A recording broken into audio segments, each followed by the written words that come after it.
नमस्कार साथियों, हम बात कर रहे थे इवोल्यूशन ऑफ इंडियन कॉन्स्टिट्यूशन की, यानी भारत के संविधान के विकास की। हम समझने की कोशिश कर रहे थे कि किस तरीके से हमारा जो आज का संविधान है उसके काफ़ी सारे कंसेप्ट्स हैं, प्रोविजंस हैं, जो ब्रिटिश कानून जब चलता था हमारे यहाँ पर, भारत पर जब ब्रिटिश राज था उस समय विजुलाइज की गई थी। आज हम स्पेसिफिकली बात करने वाले हैं लोकल और फाइनेंस एडमिनिस्ट्रेशन की, यानी कि स्थानीय प्रशासन और वित्तीय प्रशासन के बारे में। तो आइए बिना किसी देरी के शुरू करते हैं। लोकल एडमिनिस्ट्रेशन की पहले अगर हम बात करें, स्थानीय प्रशासन की हम बात करते हैं, तो हम जानते हैं कि स्थानीय स्वशासन यानी लोकल सेल्फ गवर्नमेंट को संवैधानिक दर्जा दिया गया था 73rd और 74th CAA यानी कॉन्स्टिट्यूशनल अमेंडमेंट के जरिए।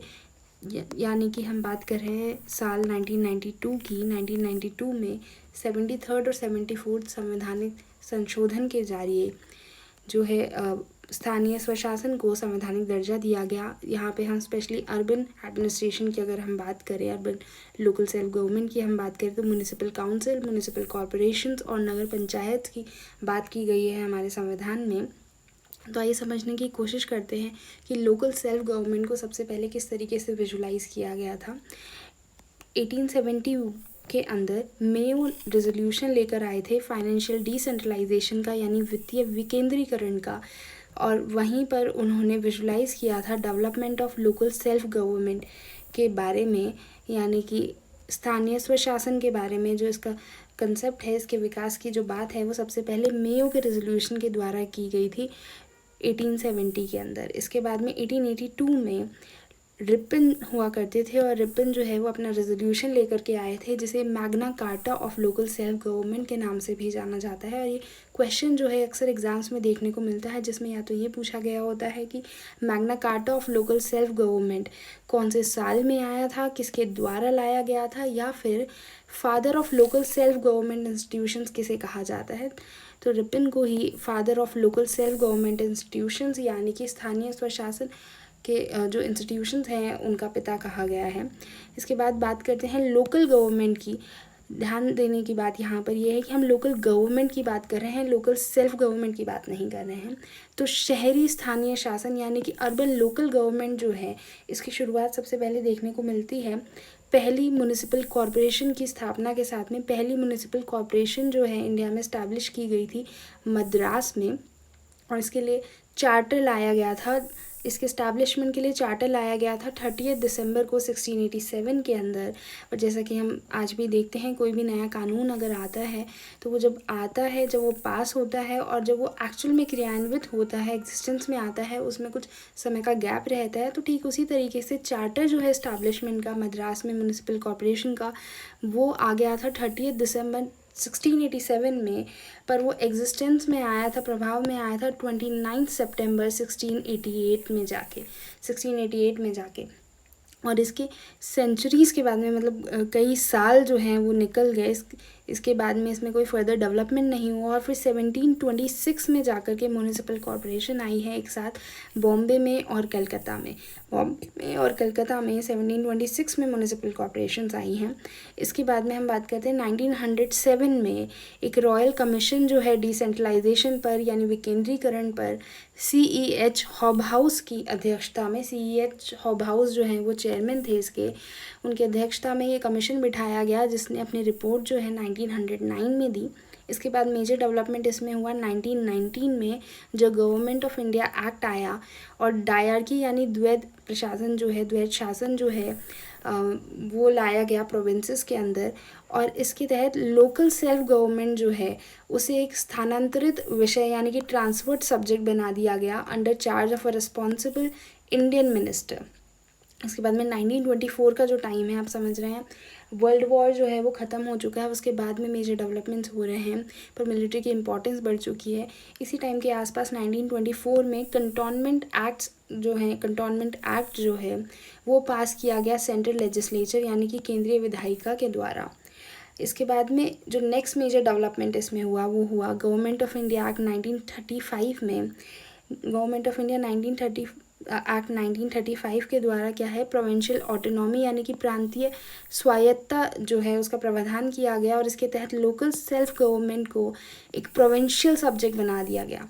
तो आप देख रहे हैं 1919 में जहाँ लोकल सेल्फ गवर्नमेंट जो है वो ट्रांसफर्ड सब्जेक्ट हुआ करता था, 1935 के तहत वो प्रोविंशियल सब्जेक्ट बना दिया गया, जिसे हम आज भी देखते हैं कि लोकल सेल्फ गवर्नमेंट जो है वो स्टेट लिस्ट का हिस्सा है। लोकल सेल्फ गवर्नमेंट जो है स्टेट लिस्ट का हिस्सा है, 5th पोजीशन पे आता है ये स्टेट लिस्ट में। और यहाँ पर जो मेजर डेवलपमेंट्स थे लोकल एडमिनिस्ट्रेशन को लेकर के, एवोल्यूशन वाला जो पीरियड है हमारा उसके, वो कंप्लीट हो चुके हैं। अब हम बढ़ते हैं फाइनेंशियल एडमिनिस्ट्रेशन की तरफ, यानी वित्तीय प्रशासन की तरफ। आज़ाद भारत में हम जानते हैं कि आर्टिकल 148 के तहत, हमारे संविधान के आर्टिकल 148 के तहत कंट्रोलर एंड ऑडिटर जनरल का प्रावधान है, यानी नियंत्रक व महालेखा परीक्षक जो होते हैं वो रहते हैं हमारे यहाँ। इसी के साथ आपको बताते चलें, आज़ाद भारत के जो पहले CAG थे वो थे वी नरहरि राव। वी नरहरि राव जो हैं वो आज़ाद भारत के पहले CAG हुआ करते थे।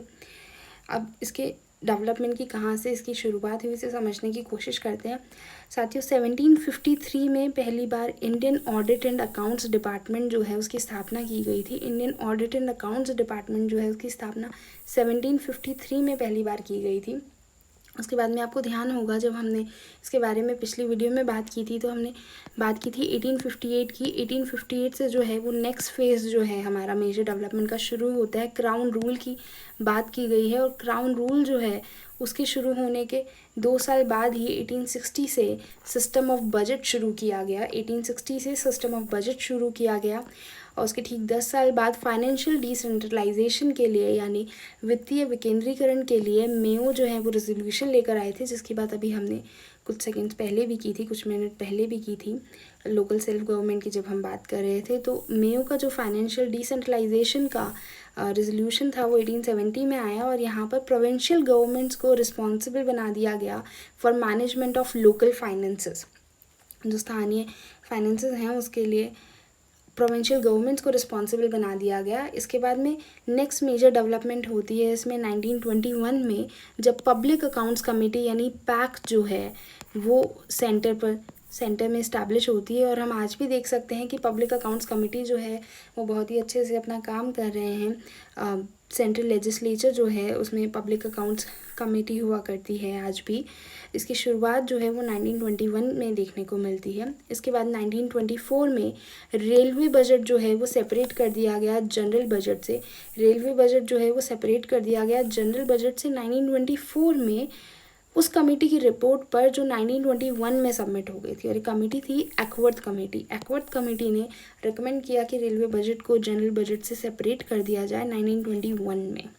इसी के साथ आपको एडिशनल इन्फॉर्मेशन में हम बताते चलें कि जॉन मथई जो है वो आज़ाद भारत के पहले रेलवे मिनिस्टर थे और इन्होंने ही अलग से जो रेलवे बजट है आज़ाद भारत का सबसे पहले प्रेजेंट किया था। इसके बाद नेक्स्ट हम बात करते हैं, आज हम सभी जानते हैं रिजर्व बैंक ऑफ इंडिया को, पर इसकी शुरुआत हुई थी 1935 में। हम देख सकते हैं 1 अप्रैल 1935 को रिजर्व बैंक ऑफ इंडिया जो है इस्टेब्लिश किया गया था और इसके पहले जो चेयरमैन बने थे वो थे Osborne Smith and it was established by an act of central legislature, यानी केंद्रीय विधायिका के एक्ट के द्वारा इसकी स्थापना की गई थी।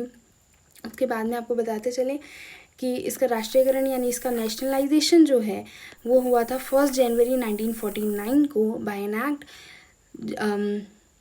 और इसके जो पहले चेयरमैन थे वो थे CD देशमुख। इसी साथ ये भी क्लियर करते चलें कि जब रिजर्व बैंक ऑफ इंडिया का नेशनलाइजेशन हुआ था यानी इसका राष्ट्रीयकरण हुआ था उस समय भी CD देशमुख जो हैं वे ही रिजर्व बैंक ऑफ इंडिया के चेयरमैन थे और इसका राष्ट्रीयकरण हुआ था on the basis of RBI transfer of public ownership act 1948।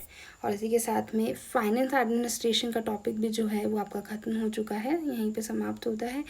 तो कितना जल्दी हमने फाइनेंस एडमिनिस्ट्रेशन और लोकल एडमिनिस्ट्रेशन का जो टॉपिक है एवोल्यूशन ऑफ इंडियन कॉन्स्टिट्यूशन में वो कंप्लीट कर लिया है। आई होप इससे आपको रिविजन में हेल्प मिलेगी, कंसेप्ट क्लैरिटी में हेल्प मिलेगी और इसी के साथ में हम साथ जल्दी आपके जो सारे टॉपिक्स हैं वो कवर करते चले जाएंगे। इसके अलावा भी आप चाहते हैं हम किसी पर्टिकुलर टॉपिक पर वीडियो बनाएं, so do comment on the video, let us know your ideas about it, let us know your feedback about it.